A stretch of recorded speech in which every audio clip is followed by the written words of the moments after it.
Hi, Steve and Caleb here with another edition of Smyth Busters. And today we have a listener-inspired Smyth Buster, as I'm given to understand. That is very correct. This is a viewer-submitted one that we're going to be doing here because we love you so much, especially Steve. But this one is you shouldn't lubricate your magazines. And I think this really comes from, lubricating your magazine with your, traditional gun lube. Uh-huh. Like your hoppies or your... The stuff that stays liquid? Yeah, just basically any of your CLPs. And that stuff doesn't do too well with magazines. I can see why that anything remains a liquid would be a problem in the magazine, on the ammunition, in the chamber, you name it. Yep, all of the above, and especially on your carry guns because, that's running underneath your shirt and it's collecting all kind of lint and stuff like that, and it just is going to gum up your magazine over time. Right, or it attracts sand. It'll attract sand and just any dust in general, and because we're going to get this comment in the comment section, I'm going to go ahead and address it. The oil's not physically attracting sand like a magnet. Yeah, because y'all, we get this every time we say attract dust or attract sand, we get this in the comment section. So I'm going to go ahead and shoot you down. We don't stop being so literal. But anyways, it's going to gum it up. So. Yeah. Okay, so what do you do to make your magazine slick? Dry lubricant.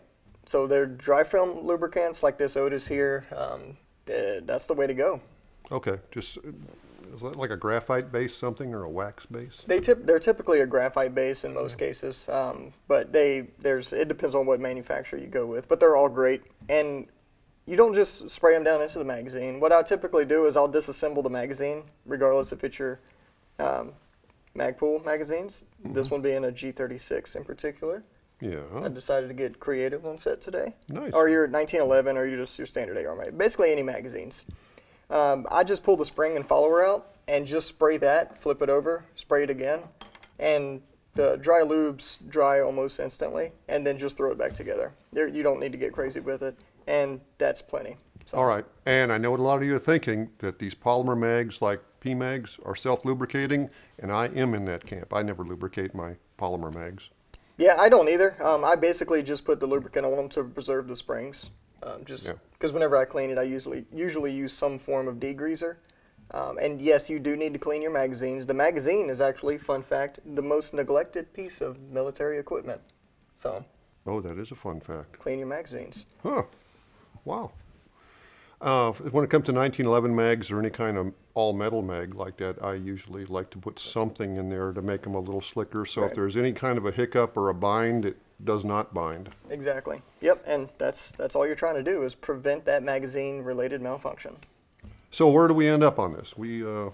So I don't want to say busted because that would say don't lubricate your magazine, but I want to say plausible because you have to use a certain type of lubricant.